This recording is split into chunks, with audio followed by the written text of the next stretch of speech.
Chapter 13, Emissary of Church, 2. The third part of the quest was a bit tricky. The hideout of the culprit was not specified by the solver of the previous quest. The only thing Rudra knew for sure was that it was somewhere between Thal and the capital city in the open woods, and that the clue to the quest location was given by an old witchcraft practitioner in the village.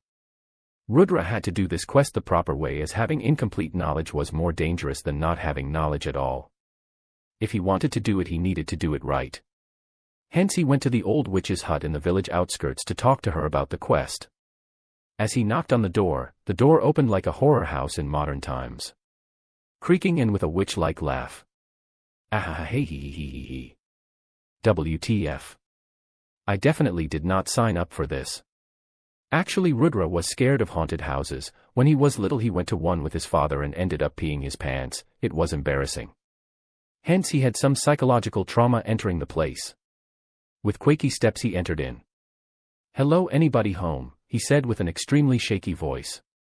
He walked slowly, observing every inch of the house.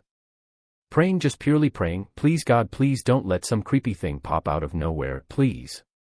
The situation did not call for it, however he started chanting all mantras he knew to pray to the gods as he walked along. Jai Hanuman Gen Gunzagar. Om Namah Shivaya. Allahu Akbar. In the name of the Father, the Son. I don't really know if Buddha works against witches. He is such a cuddly fellow. Then suddenly his leg quashed something kayashi.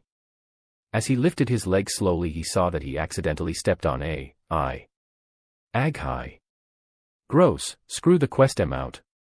He ran towards the exit. But before he did, he was stopped by a old hag at the door.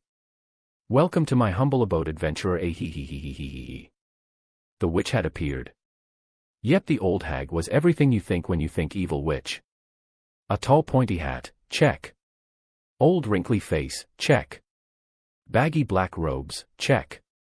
Very creepy house, check. Extremely evil laughter, check. Conclusion, 100% authentic. Grade A certified practitioner of dark arts. A witch. Please Mrs. Witch, I am only here to ask for help in a task I received from your village chief. Please don't cut off my eyes to make soup for dinner. I'm a witch, not a cannibal. Straight face, son. Sit, let's talk. Rudra sighed. The witch seemed normal. He ha ha ha ha ha. Almost normal. Well, as normal as you can be after being a witch. Rudra then explained her about the recent occurrings in the village and asked her how to trace the merchant who sold the infectious mushrooms. He propped with providing her with a sample of the mushroom. The witch took the mushroom and started doing some weird incantations.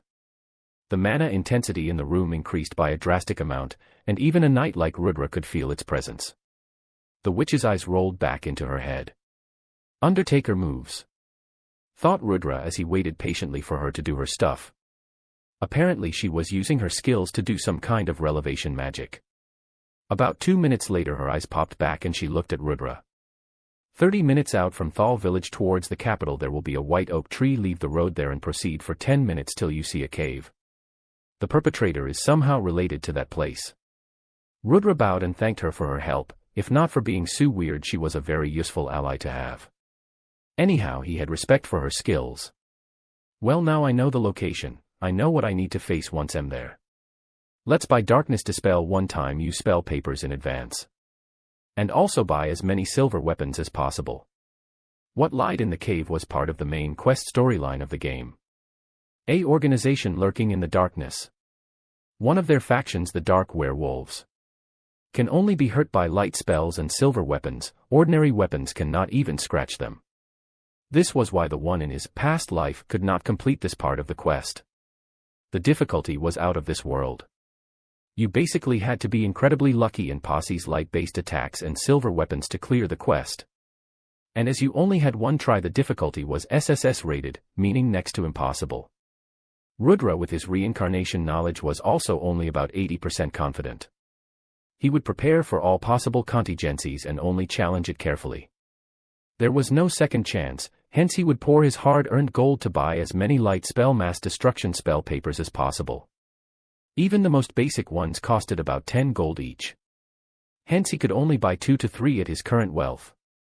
If he returned to the capital and sold his stock of weapons, he could purchase 5 more. Although it will take longer for him to complete the quest, He wanted to do all possible preparations as possible before attempting the quest. Well, not that there was a time limit specified, taking longer might deduct the final performance rating, but who cares? Even AD is gold compared to F. His future plans would all depend on whether or not he could crack this quest, cause if he fails the upset would set him back about 20 to 30 days in his plan for setting up a guild and then those after that. It was far too early for him to suffer setbacks. There was no point in making a guild for elites if all the elites he wanted already joined big guilds first. He needed an item from the church's warehouse that can only be obtained by clearing the quest.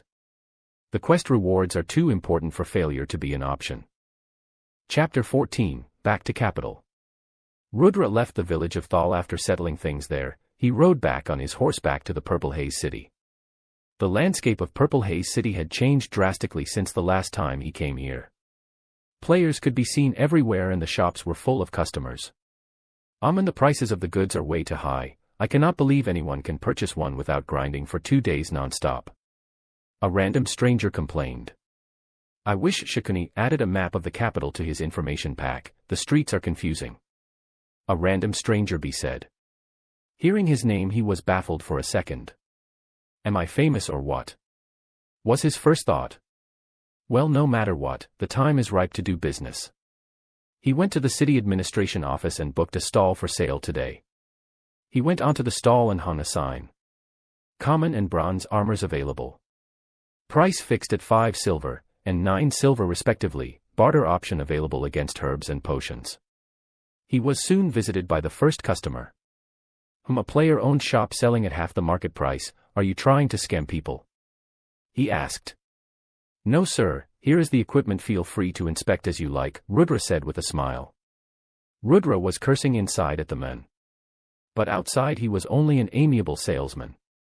Wow, impressive, so I can buy any of the above common grade equipment for 5 silver only, then I'll take these shins, this armor and this sword. That will be a total of 15 silver sir, said Rudra. Well, let me have them for 8, he smirked heavily. Rudra was at the limit of his patience, but he said. Sir, since you are my first customer, I'll let you have it for 14, but any less than that makes no economic sense to me. Hey, punk, let me tell you something. If you want to live in this city peacefully, let me have it for 6, else my guild will bury you and your stall before looting you of all your worth. Oh, a threat. Rudra laughed inwardly. Yes, bastard, since you have annoyed me, let me take it for free and we will call it a day. You are lucky not to get robbed. Wasn't it 6 silver, now you want it for free. May I know the name of this excellent guild supporting exemplary players like you, cause till my knowledge goes the first guild is yet to be formed.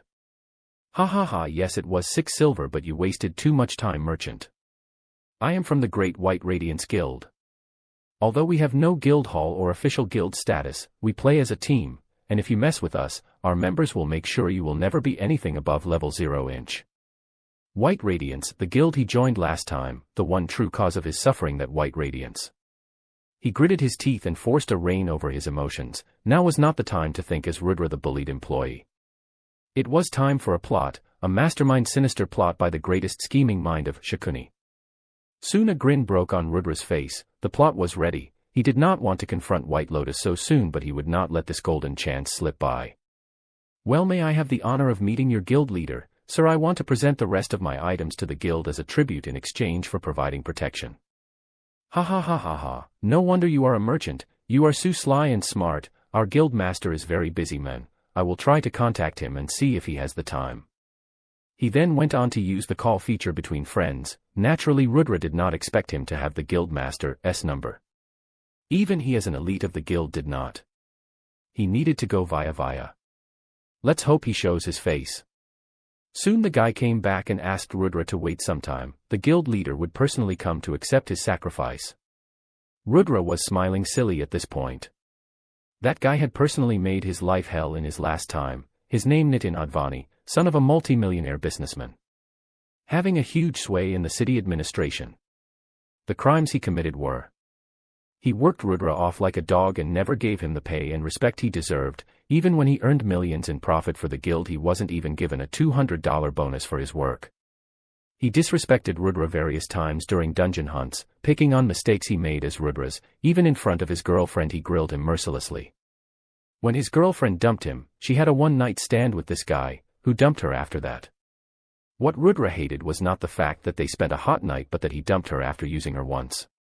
He was scum who was never taught the meaning of no, well he associated himself with all yes men who would only praise his every action as if he was God himself. He was a child and a phony through and through, the only thing going for the likes of which was his birth father. The guy found enjoyment from the sense of superiority he had from birth over average Joes. And noon in his circle could step up to him, hence he had the pride of being untouchable God. Such narcissistic people ought to fall hard. Rudra wanted to see what happens to such people when they are utterly humiliated and their pride destroyed in public. The people they so enjoyed belittle, how would it feel when returned tenfold? I was an ant under your foot, an object of your whims and amusement, not this time, bastard. Let me give you a lesson in disrespect when we meet. Rudra resolved, today was gonna be fun, oh extremely fun. Time to destroy rich kid's pride. Chapter 15, A Gentleman's Revenge Can Wait 10 Years.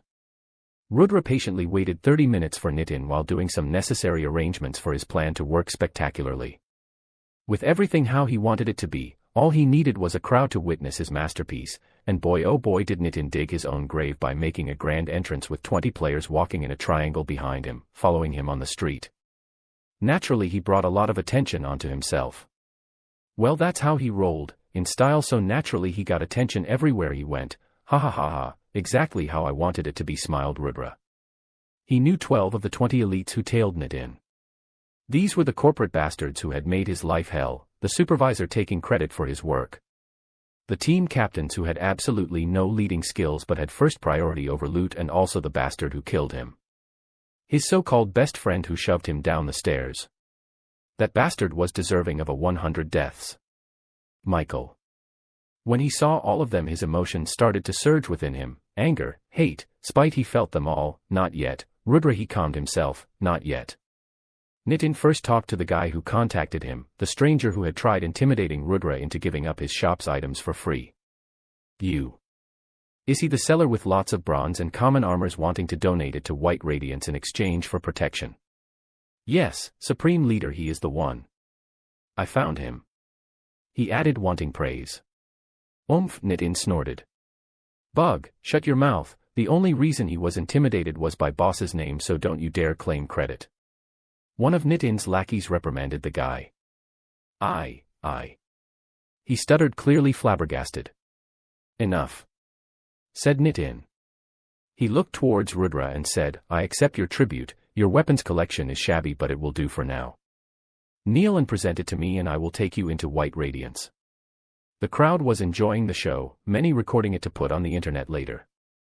I think you are mistaken, my friend, said Rudra calmly. I think you should kneel down and apologize to me right here, right now, and pay me for wasting my time and buy my goods at 5 times the price, and then I will consider this matter settled.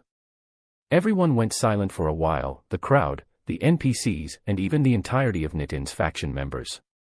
What did you say, you dog? Do you understand who in the hell you are talking to? Said Lackey 1.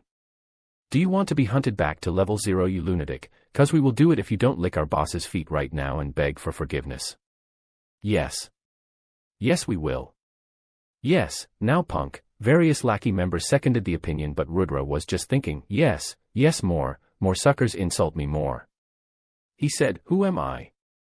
Who the hell are you to threaten me in Purple Haze City?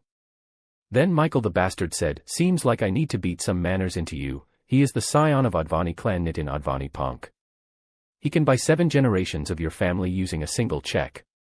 Nitin said, yes, Michael beat up this trash for me, he messed with me, the heir of Advani multinational, beat him up like a dog. With the laws, the most Michael would get for fighting in the city was that the guards may arrest him and lock him in the holdup for 2 hours, or it may even be avoided with a bribe or a bail amount. Rudra was laughing like crazy. He had roped in the bastards and it was time to dish out the punishment. So what if you are the heir of Advani multinational? Here in Purple Haze you can't even hold my junk, punk. The crowd around them had reached the thousands and Nitin had revealed his identity for all to see, so this was now a matter of pride for him.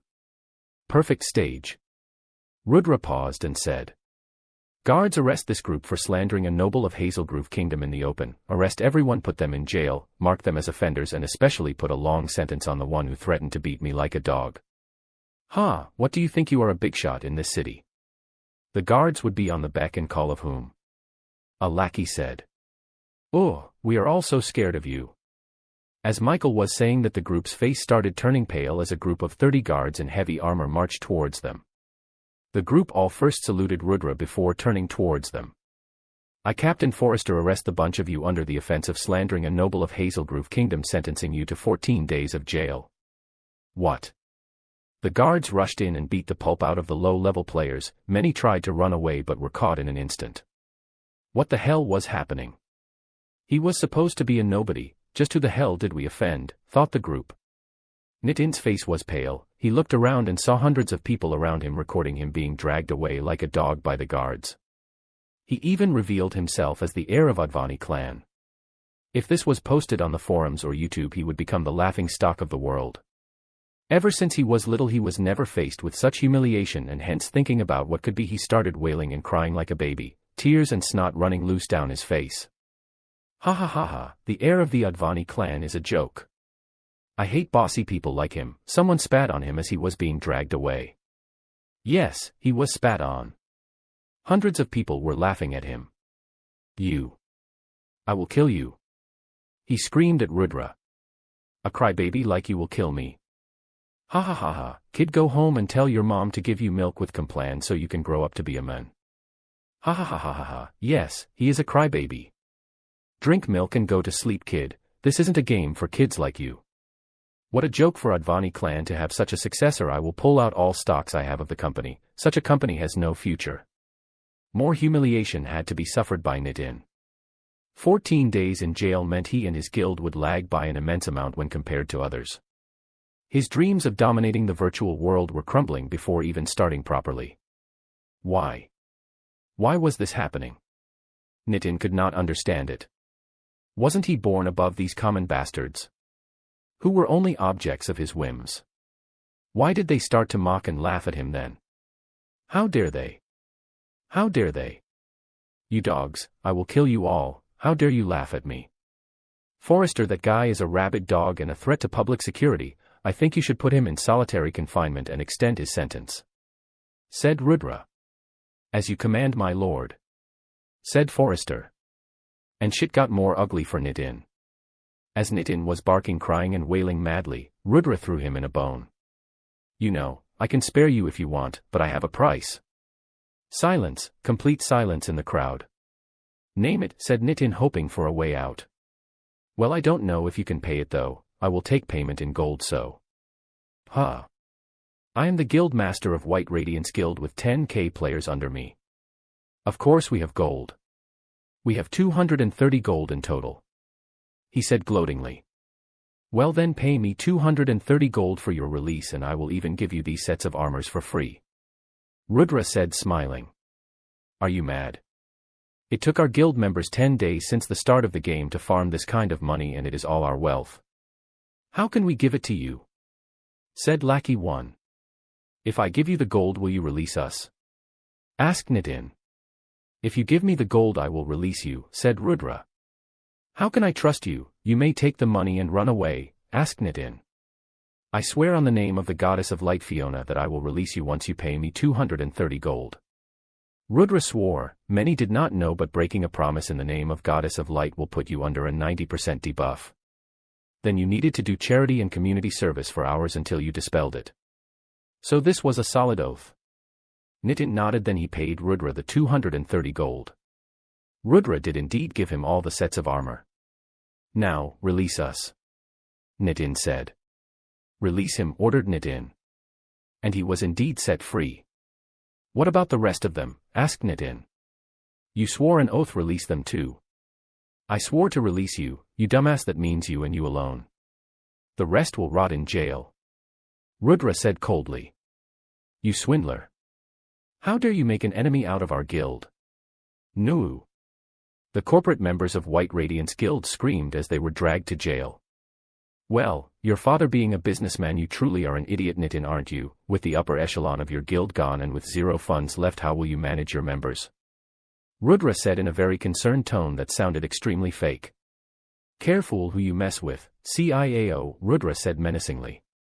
Leaving the snot-covered Nitin in the middle of the street covered in snot and dirty clothes for the whole world to mock. He was threatened. He was trampled and he was swindled today. He logged out quickly to escape the mocking laughs directed at him, but it was too late. The forums tagged him as the idiot crybaby, and he was a joke in real life too. Various memes were made of his crying face, and the Advani multinational stock crashed 30% the following day. After 10 long years, Rudra took the first step in his revenge. He wasn't through with white radiance just yet. A loss of face was too kind of him. Chapter 16, The Consequence. The Advani multinational had suffered a huge blow in the last 2 days, with stocks plummeting first 30% then consequently 10% over a period of 2 days. The freefall will continue over the next few days if the situation is not remedied. The president of Advani multinational and Nitin's father Gautam was furious at the cause behind this event. Naturally, his son being such a wimp was a slap in his face, as he was a cutthroat businessman who built this empire from the scratch, destroying opposition on his way to the top. Why do I have a trash as my son? He sighed. Nonetheless, the perpetrator behind this event also needed to be taught a lesson. It seems we need to pay the Kuber Industries a visit. Kuber Industries is the creator behind the game Omega, and also has 60% role in developing the full dive headset. It was a huge conglomerate worth hundreds of billions of dollars. However, his request to them would be simple, so he expected them to give him some face. He visited the head station in Mumbai, India, where he was met with the local chief executive. Sir, I would like to know personal information of an individual playing the game. Here is a video of an in-game incident that has costed me hundreds of millions of dollars.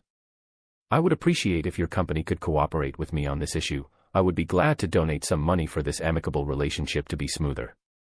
Advani was a sly businessman. He put in the temptation of bribe either to his superiors or to the executive himself if he had enough authority to share what he needed.